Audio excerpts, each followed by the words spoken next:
Well, Billy, obviously sitting pretty over here, mate, and obviously you're over here seeing it and witnessing it. But I have to admit, I am surprised. I didn't think it'd be that easy.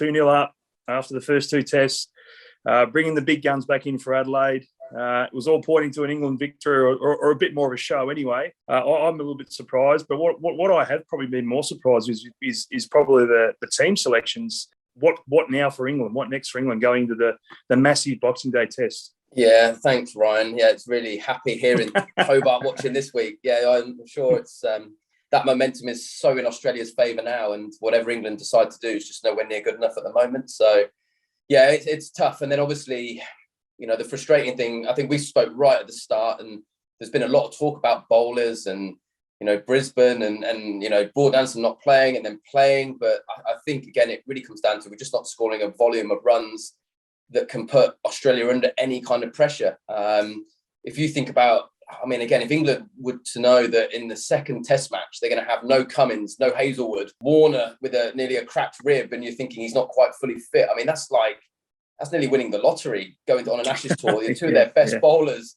not available. I completely agree on the spin side of things. England made the same mistake in India last year, thinking under lights it's going to go all over the place and we're going to do it by English seaming conditions.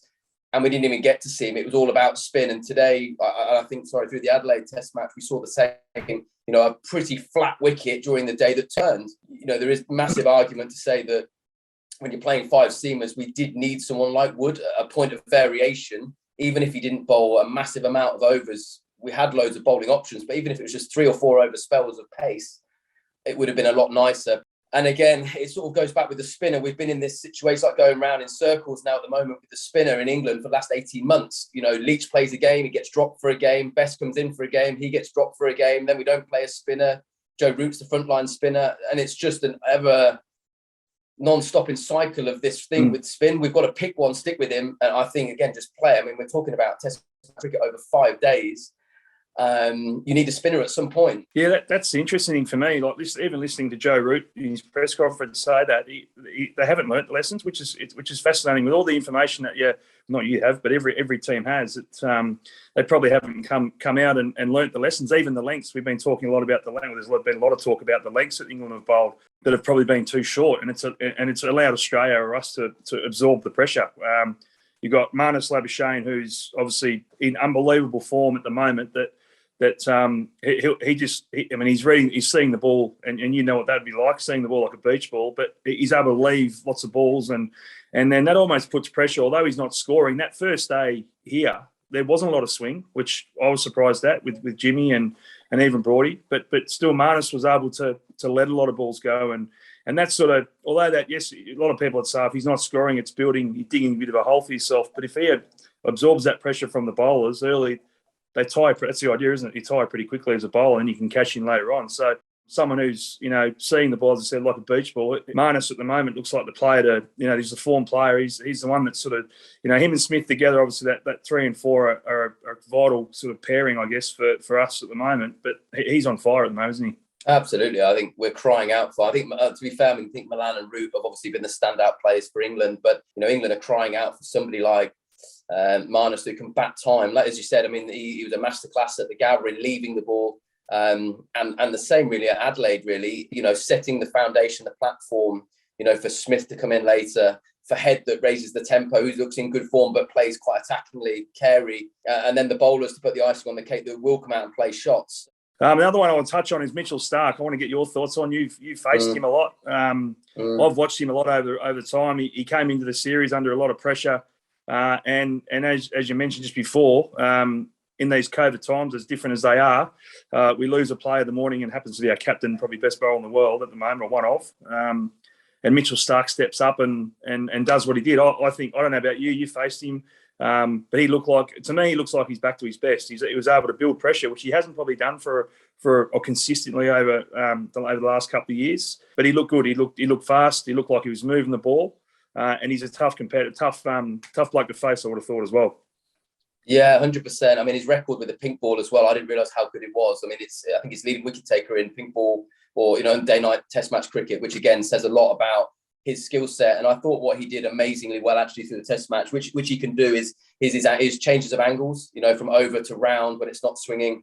And again, the pace through the air, I think under the lights was a massive challenge for England. And I know you're right. I think the confidence, I think going into it, you got the impression that Lyon maybe and Stark were under a little bit of pressure. I think maybe just from the Test match and not managing to get 20 wickets and bowling India out, there's a bit of baggage from there. But I think that's properly gone now. It looks like they're back to their best.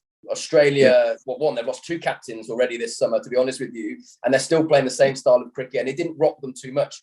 I could only think if England lost Joe Root, how much that would rock them. It would not be the same, and that's really a bit of a concern for me, is that, Rooty is copping, I think, a bit too much criticism, I think, at the moment about his captaincy. He's carrying this team. He's carrying the batting unit. He has done for such a long time. And he's not having a lot of help with that. He hasn't got a great spinner to use and go to like maybe Australia have.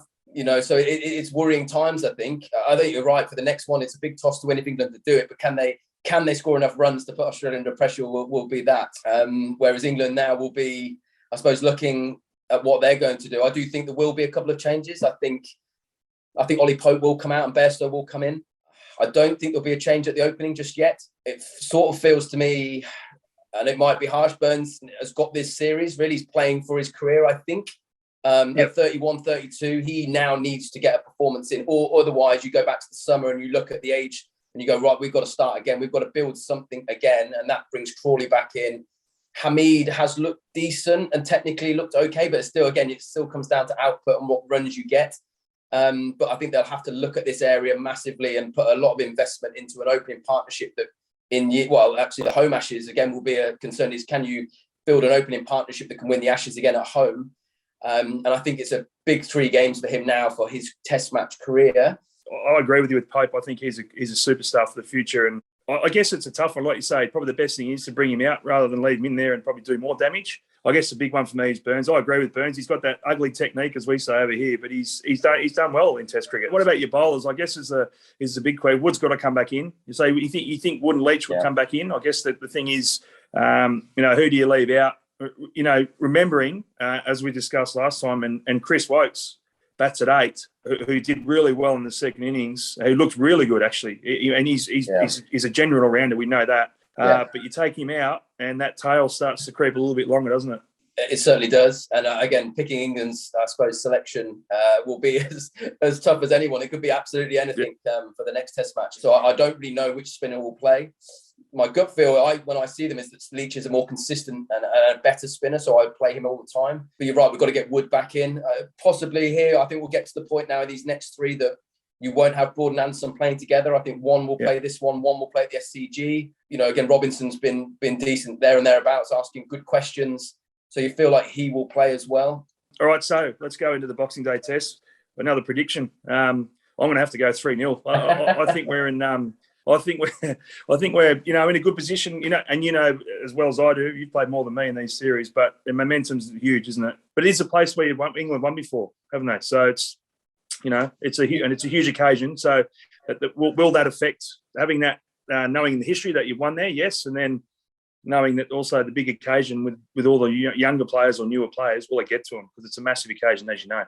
It is. I think, like you said, I think it'll be a pretty flat wicket. So again, if there's an opportunity to score big runs, I think this is the one England have to go big. I'm worried, if I'm honest with you, right now. I can't see. I just, at the moment, unless Joe Root, peels out a massive 100 or a double 100, I just can't see how we can win this Test match at the moment. They've got to believe that. I suppose, like I said, that's just what I see from the outside at the moment. The way Australia are playing, Cummins is going to come back in. He's going to be fresh and raring to go. He's missed the Test, which actually now for the series for Australia works out perfectly. He's rested up and ready to go. It was a blessing, wasn't it? It is, and Hazelwood will be ready for the SCG and Hobart to finish. So even though this has happened, I mean, it's actually the perfect scenario for Australia. Normally, those guys, the big 3 play a lot of cricket, bowl a lot of overs, and by the end they get a bit tired. Whereas that's not going to happen now in this series. So a little bit concerned. I hope I'm wrong, but I can't see anything but an Australia win. Best case scenario for me is it becomes a draw. No, I agree. For the series, it'll be a big thing, especially if England do get up and pick themselves up off the canvas, I guess, and put a good performance in this Test match. But once again, Boxing Day Test, there's nothing better. I'm really looking forward to it. You're right. Yeah, it's an absolute opportunity, isn't it, for all the players on both sides to do something special, and it's such a special game to be remembered, isn't it? And I think the England players have to look at that and really think, some of the batters in particular, what an opportunity. Whatever is going on in the series or what's gone, I have an opportunity to score 100 in a Boxing Day Test at the MCG. Yeah.